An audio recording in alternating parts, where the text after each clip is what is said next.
The whole room smelled of popcorn. Not just any popcorn, but the aroma of buttery, golden-popped popcorn from the movie theater. I spent $3.50 on it at the store, so it better taste like the movie theater version. To go with it, there was a box of wine on the coffee table with a glass already filled in my hand. I'd never tried this brand before, so the fridge had a 12-pack of my favorite seltzers, if the wine didn't cut it. The TV remote was in my other hand, and I used it to turn on the latest season of Dramatic Doctors. The flashback of last season had just finished whenever my doorbell chimed. I groaned before hopping off the couch, slipping on my house shoes, and heading towards the front door. I took a sip of the wine still in my hand and unlocked the door. A man stood on my doorstep with a casserole dish and a big grin when I opened it. "Hi," he greeted. "Hello?" "I brought you some green bean casserole as a welcome to the neighborhood." He held the dish up a little higher as he announced it, angling it towards me so I could somewhat see the crunchy top coat under the makeshift saran wrap lid. "Isn't that a dish for, I don't know, Thanksgiving and Christmas?" I asked as I swished around my wine. "Well, I guess," he responded as he stared down into the casserole. "My family kind of makes it year-round." "Well, my family doesn't," I responded. I tried not to make it sound cold, but I'm not sure I hit the mark based on the sad puppy dog face he gave me. "But thanks anyway." I began to close the door until he yelled, "Wait!" I opened it back up a little, just enough to lean my head and right shoulder outside. "Yes?" I said. "I made it for you," he said, slightly disappointed. I sighed. I put my glass on the table beside the door and grabbed the dish. "Thanks," I responded, before quickly shutting the door. I stood there for a few minutes before leaving the entrance, peeking through the curtain to watch his timid retreat. He had a somewhat confused expression, and I couldn't blame him. I just don't like people, honestly. They give me anxiety. I avoid them when I can. So much so that I even have a remote job that I made sure I could mostly use email correspondence. As I saw my front gate swing closed, I let out a breath of relief, picking up the dish and my wine glass.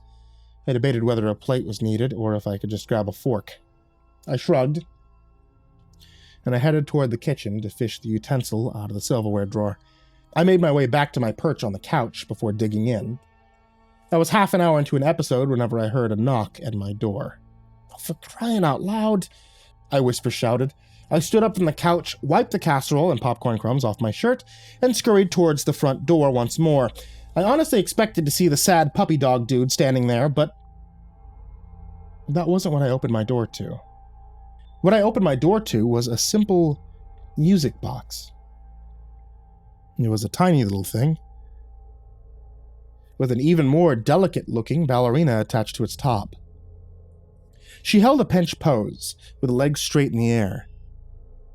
Intricate yellow and purple flowers decorated her pink tutu, their vines twirling around her slender legs, in a sky-blue box.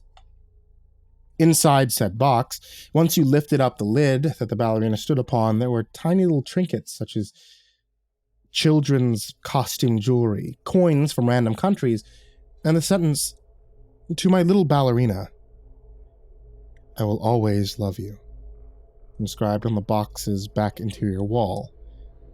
I twisted the little copper knob on the bottom and listened to the beautiful notes as the ballerina spun on her stage. The twinkling notes were rather lovely to listen to, but I couldn't stop wondering why the man would come back just to leave a random music box. As I was just deciding to hunt down his house tomorrow to redeliver the gift and his empty casserole dish, the thing was yanked from my hands. It smashed down on my porch in the same position I had retrieved it from, shockingly unharmed. I backed away in confusion, my now empty hands lifting up a bit in a defense position. As suddenly as the music box had been stolen from my grip, my front door slammed shut, missing my face and hands by mere centimeters. Its forceful close had unleashed a gust of wind that pricked up the hairs on my arms. I backed away slowly from the door. I jerked my head to the right as my TV began to change on its own. The doctors, witnessing a drama that they had never faced before as nurses, started attacking them. A doctor ran to the screen full force, her face contorted in fear as she attempted to flee. A shriek tore from her lips as someone from behind repeatedly stabbed her in the jugular with a syringe. The last sound emanated from her lips were the words, "Run, Gabby," before she began to choke on blood escaping from her lips and slumped to the ground and out of view. My mouth opened wide at her mentioning my name. It remained agape as the television turned itself off. I ran to my kitchen behind me and I grabbed the knife from my chopping block as I heard childlike giggles coming from all around me. I didn't think a knife would do much good at whatever was happening, but better safe than sorry. However, before I could figure out an escape plan, I began to feel kicks and shoves coming from all directions as the giggles increased. Tugs at my hair combined with the hits as I was slowly backed into a corner. "I want to play with you," the strange voice. It echoed throughout the room and sent a chill down my spine. "Leave me alone," I screamed, as the giggles overwhelmed my ears. The giggles suddenly stopped and were replaced by an aggravated roar as my head was forcefully shoved against the wall behind me, and I instantly blacked out. I sat up on my couch, covering my eyes, as the morning sun glared at me through the blinds. My empty wine glass rested beside my thigh, having somehow missed my couch cushions and spilled all over my white rug. I sighed in aggravation as I placed the glass on my coffee table. Accidentally knocking the TV remote onto the rug, I glanced up at said TV to see it asking me whether or not I was still watching Dramatic Doctors. I ignored it and picked up the remote before pressing the off button. My head was pounding. It felt like there was an incredible amount of pressure within it. Like I could take a pin and pop my head like a balloon for some relief. As I hopped off the couch, I headed towards the kitchen. I grabbed some pain medication from my medicine stash on the windowsill above my sink before grabbing a water bottle. Looking out into my backyard, I took some ibuprofen as I watched some squirrels chasing each other on the grass. My stomach rumbled, announcing that I was hungry, and I glanced at my counter to see the discarded casserole dish from last night. Must have drank too much, I thought. I forgot I'd even brought this in here. I picked up a few of the crunchy onions from the top and absent-mindedly ate them, thinking about how I would find the man's house to return his dish. At this moment, I remembered the horrible nightmare with the music box. The doctor's painful expression filled my mind, instantly making me lose my appetite. I turned around to face my island, and my heart dropped in my stomach as I saw a knife missing from the chopping block.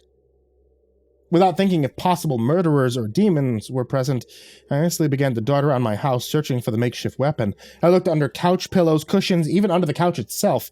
I looked at nooks and crannies in every crevice in my house, but the knife remained hidden. My brain began to make up scenarios to compensate for what I couldn't make sense of, but I knew it wasn't just a dream when I touched the back of my head and winced at how sore it was. I decided I couldn't stay in that house any longer, so I got dressed, I grabbed the casserole dish, and I headed out the door. I looked all around my yard for the mysterious music box, but just like the knife, it was nowhere to be seen. I allowed myself a moment to admire the dried autumn leaves falling from the trees in my yard and the cool breeze on my arms before heading through my gate and out into the rest of the neighborhood. I walked down the road slowly as I surveyed my surroundings. It didn't take long to find my target, though. I saw him playing Wii Sports through his front window. I knocked on his door just as his me hit a home run. "Well, howdy, neighbor," he greeted me enthusiastically. I handed him the half-eaten casserole dish. "Could have finished it before you brought it back," he said. "I made it just for you." Yeah, I said, half listening. "Can you tell me a little about this neighborhood?" "Well, you're in luck," he started. "I'm about to walk my dog, so I could just show you." He walked down the walkway in front of his house, following his leashed golden retriever. The dog made a right turn out of instinct, and I followed him and his owner. "By the way," stated the man, "you never let me introduce myself last night. My name is Jonah." "Gabby," I said, returning the favor. "Nice to meet you, Gabby," he said, before pointing at a house across the street from us. "That's the Johnsons. They're a really nice family, husband and wife, 2 daughters who are both in high school. Real good people." He pointed at another house beside him. That's the Rivieras. They're hardly ever home, really. They go on a lot of vacations. We slowly walked down our street as he explained who lived in each house with a short explanation of their lives. Our last stop was a two-story that lived at the very end. The road in front of it a cul-de-sac.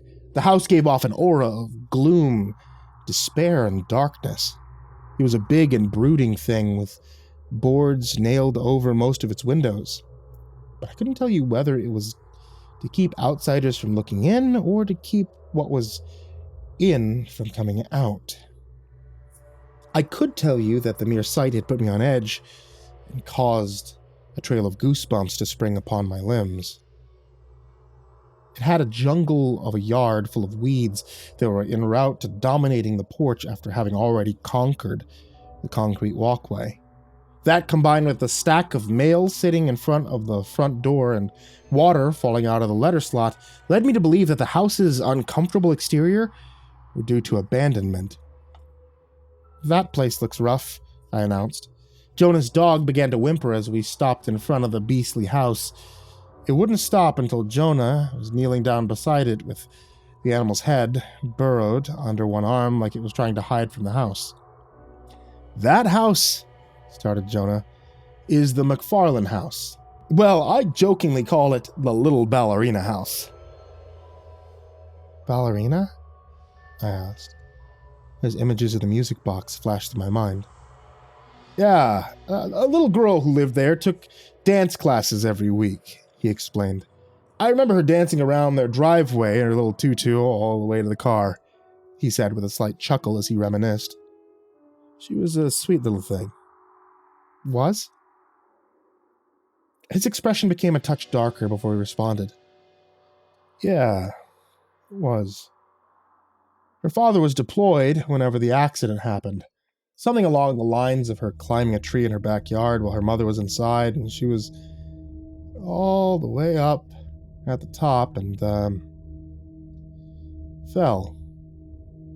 Hit her head pretty hard.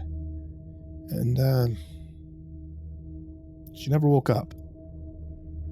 "Wow," I said. It was the only response I could come up with for such a short, sad story. Yeah. Dad took it pretty hard, I heard." He explained more as he stood up from the ground. The dog didn't seem to be too fond of this movement, but I noticed that Jonah had a habit of talking with his hands that couldn't be stifled. "According to the neighbors, that's what ended their marriage. But you never know. The full story. At least how you go directly to the source. You know?" I nodded as I kept listening. "But I do know she moved out less than a year after her death," he continued. "I remember the day because it was the same day the windows got boarded up. And no one knows what happened to the husband. Some think he got deployed somewhere else. The house has never been sold, so there's some other rumors that he just holed himself up in there." "That's so sad," I responded. I debated telling Jonah about my dream, but I was scared that he would think I was insane. The words felt like they were itching to come out of my mouth, though. Yeah, it really is," he agreed. For a split second after that, I could have sworn I saw a small figure dart from one of the house's upper windows that hadn't been boarded up. Was that a sign from the house that I should tell him, or was I actually losing my mind? "Why did he leave that one window alone?" I asked. I'm not sure, honestly. Neighbors say it might have been her window, but I've never seen anyone in it." "I saw her," I blurted out without thinking. "What?" he asked, confused. "Well, not really her," I said. "I think it was her music box. I'm not sure. It had a ballerina on it, though." "What in the world are you talking about?" His face was full of bewilderment. I couldn't tell for sure, but I felt like I could see a tinge of fear in his eyes. I had a dream last night about her," I explained. He opened his mouth, but I butted into him to explain more before he could tell me that I was out of my mind. "Well, it was... I can't exactly piece all of last night together, but I had what I thought was a dream. A music box showed up at my door with a ballerina, and weird stuff started to happen when I played it, like something attacking me that wasn't there. Uh-huh, he said, face scrunched up in confusion still. I know you probably think I'm crazy, but I promise I'm not. I don't think it was a dream because I grabbed a knife out of my chopping block to use for protection, and now I can't find it in my house. And at the end of the dream, something shoved me down and I landed on the back of my head, and I can feel a sore spot where I landed. So, was it a dream? Or wasn't it? He asked.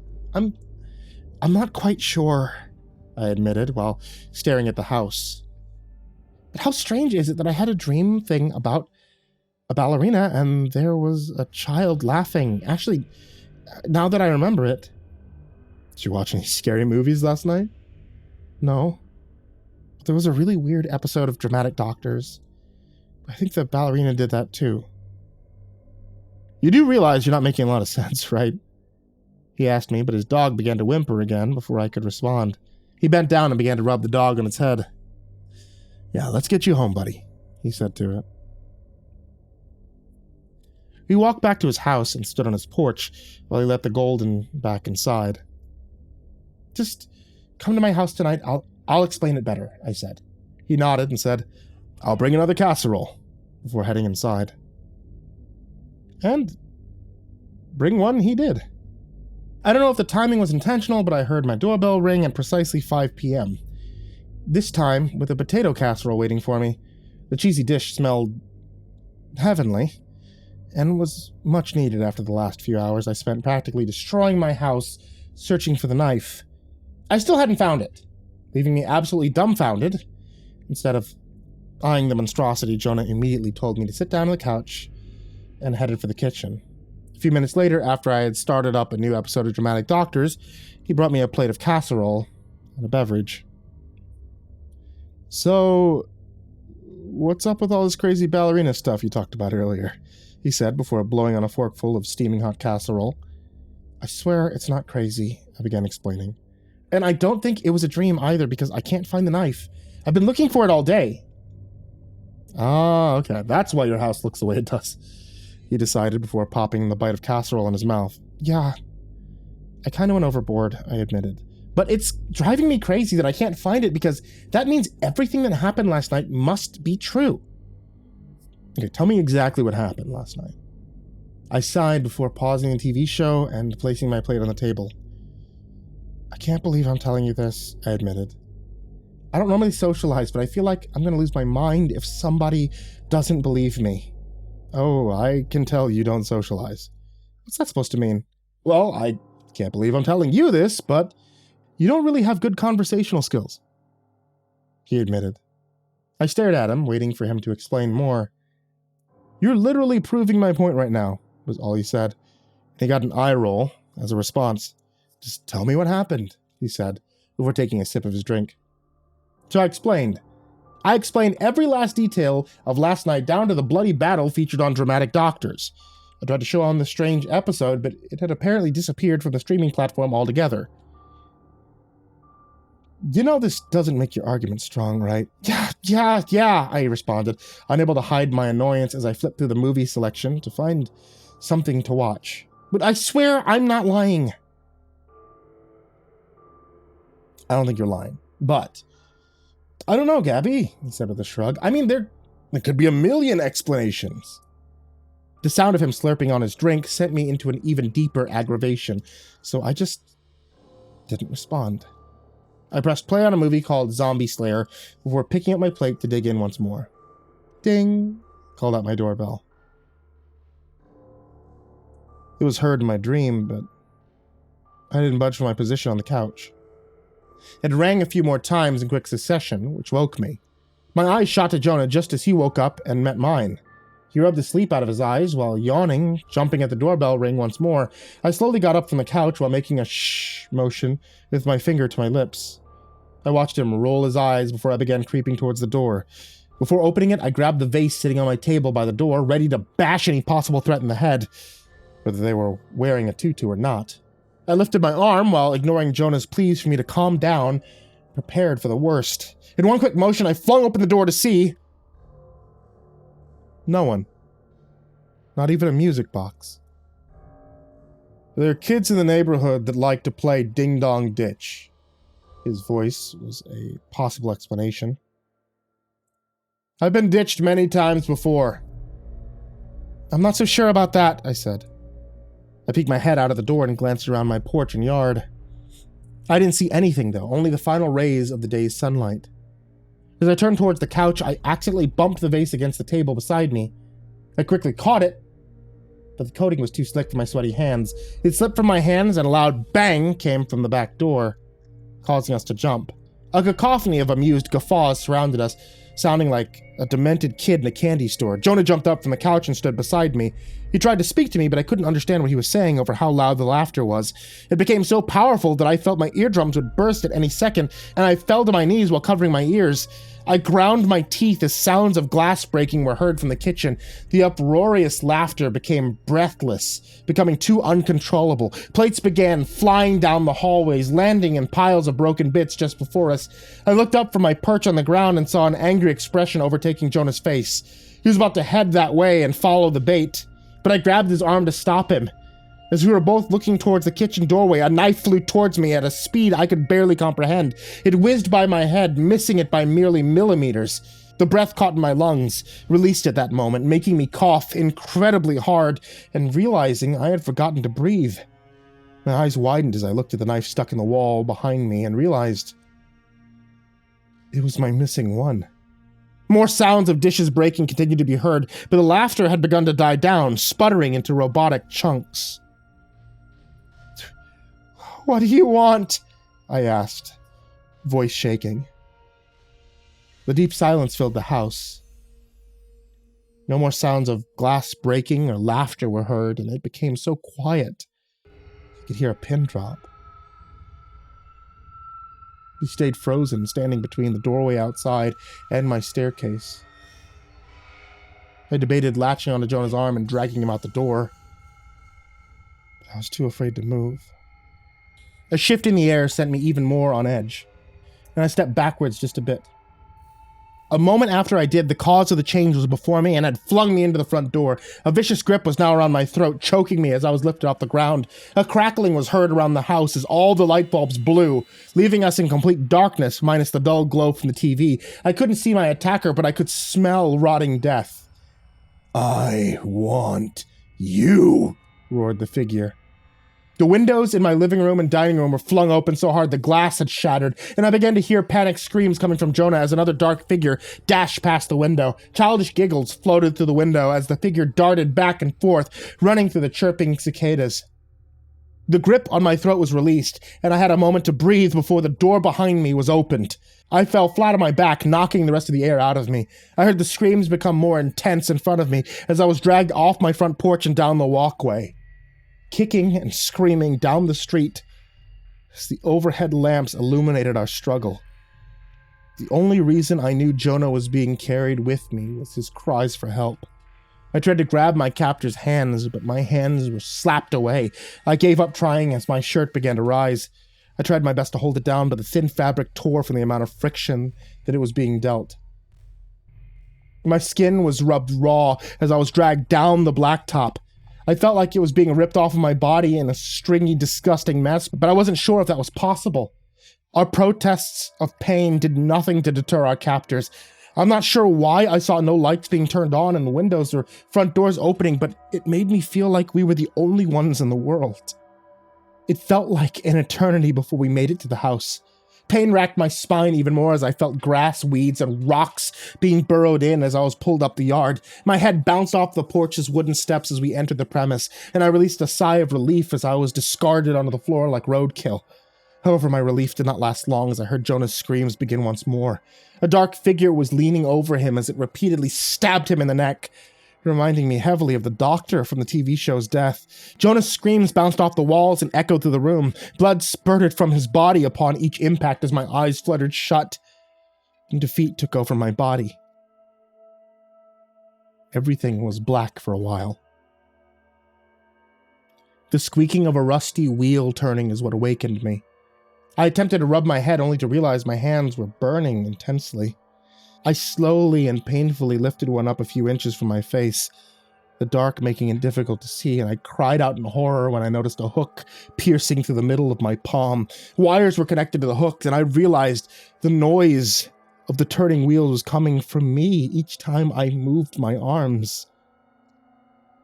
As the strings began lifting me, I shrieked in pain, and the wheels screeched too as they were put to work. As I became suspended in the air, I realized my feet too had hooks. Burning pain seared through my limbs as I hung there. It was all I could focus on until I heard a sound that I'd recognized, a twinkling off in the distance. I did my best to look around me, but the lighting was too horrible. Moving my neck sent waves of agony through my body. I heard the sounds of wheeling once more, and I winced, waiting for the suffering to commence again. I soon realized it was coming from somewhere off in the distance. A figure was brought before me, which was hanging from hooks as well, and I recognized far more than I wanted to. I was forced into an up-close and personal meeting with a monster that had killed Jacob. Plaster forced her gray, loose skin into a feral-looking smile, her teeth bared and exposed. Her cheeks had been remade with chicken wire formed into balls and covered in plaster, made so large that they covered her empty eye sockets a bit.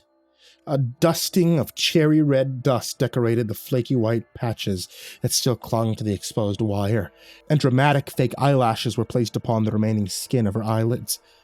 They loosely draped over another section of her sockets, leaving a tiny area of the dark void showing. Her mannequined expression remained still, even as I heard her laughter. Her upper half slowly shifted towards me as a loud, creaking noise met my ears. I just barely felt her tutu graze me when she was jerked back to where she had come from by her strings, her laughter quickly stifled. Now, Maddie dear," yelled her father. "You know the point of these little treats is that you learn patience, sweetie." He spun me around to face a brick wall covered in all sorts of tools. Hammers, screwdrivers, saws, and more than I could name. The lighting was so dim that I couldn't tell if the devices had a coating of rust or dried blood, but I wasn't very hopeful that it was the former. "I'm sorry, miss. What did you say your name was again?" he asked me. He stared at me, waiting for a response that I couldn't give. I was absolutely frozen with fear. "Gabby, right? I'll call you Gabriella." He walked towards me, grabbing the hook sunk into the flesh of my right palm and tugged on it. I swear I could practically feel the rust biting into me, scratching and tearing at the inner workings of my hand. "Maddie just likes to play," he said, while looking into my frantic eyes. "But her playthings never last long, so don't worry." He gave me a smile before slowly backing away and heading towards the exit. I tried my best to scream out, mumbled pleads bursting out of my mouth as I struggled to unfreeze my shocked body, but it was no use. He ignored me as he retreated, and the door slammed behind him.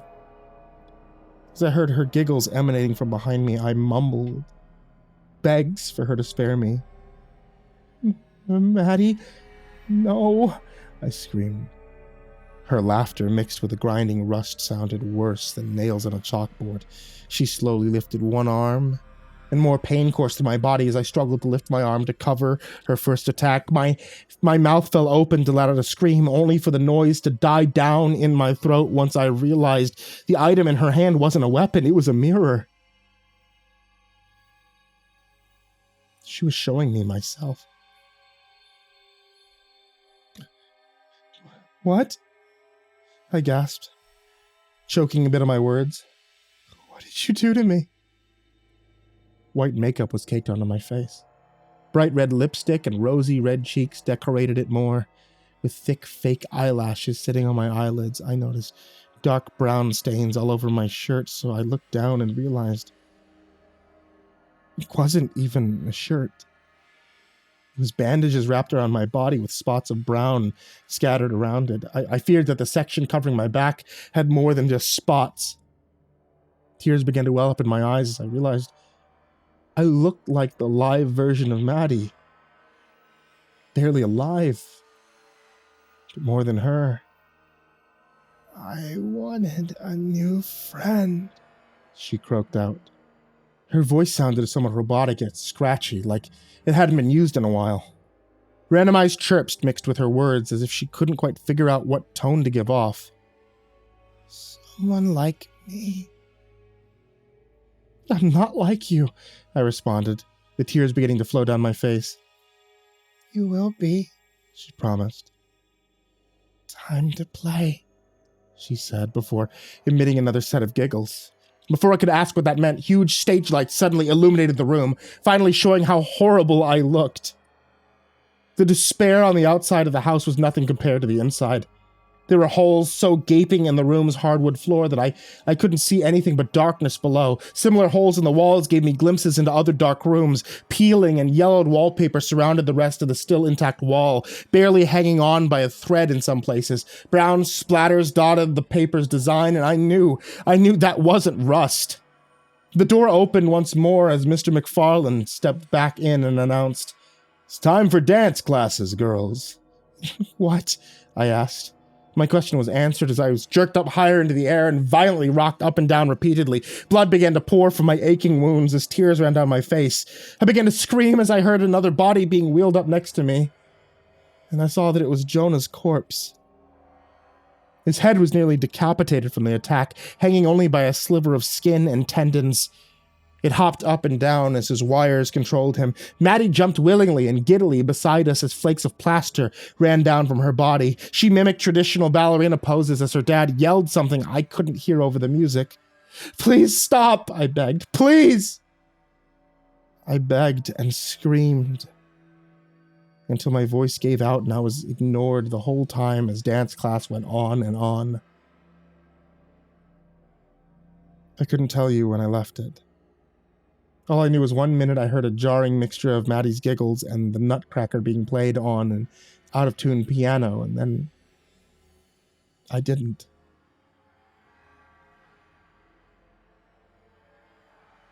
Everything became blurred and distorted as a dim version of life surrounded me. My senses felt numb, and I felt like nothing but a placeholder in life. This felt nearly like a pit stop before my death. I'm not sure how long I was in that daze, but I came out of it when I felt strong hands in my arms. I jerked my dull stare up from the ground, and my sluggish brain speeding up as adrenaline filled my body. I prepared for another fight for my life, only to realize my attacker looked just as scared as I did. His lips moved, but I couldn't hear what he was saying at first. "What?" "I'm gonna get you out of here," he responded. I lifted his chest and saw a badge that read Officer Allen. I held up my arms as a reply, showing my hooked hands. I cried as he removed them, not only because of the pain, but also out of relief that it was over. "Where are they?" "They?" he asked with a confused tone. "The man and his daughter." "The man," he started. He shot himself when we got here." "And the ballerina?" "The doll's over there." He looked off somewhere in the room and grimaced. "Is she dead?" I asked. He didn't respond, though. He just gave me a sorrowful expression. They'd told me I'd been in there for 3 days, my wounds becoming so bad that I immediately got shipped to the nearest ICU by ambulance. 3 days of no sustenance or rest as my brain felt like it was just slowly dying. The doctors didn't understand how I hadn't bled out. I hated the way that they looked at me like I was a specimen rather than a person. A psychologist came to check me out. She told me how strong I was to survive through all of that. She said the brain could do amazing things to combat trauma, and the trance I was in for those 3 days is proof of that. They also told me the ballerina had never been alive, even though I argued with them until I was blue in the face. The father had formed a doll with his daughter's rotting corpse. He tried to use plaster and chicken wire to maintain the decay. Most of the organs had been removed by him to prevent it from decaying more rapidly. I tried to explain how I knew there still had to be something in the ballerina that was alive, that it had attacked and interacted with me, but they told me that fear can do weird things to our perception of reality. I tried to make myself believe what they had said is true, to give myself some sense of security. But it still doesn't do much to help. The fact that she hangs above my bed every night, suspended and grinning a few inches from my face, doesn't help either.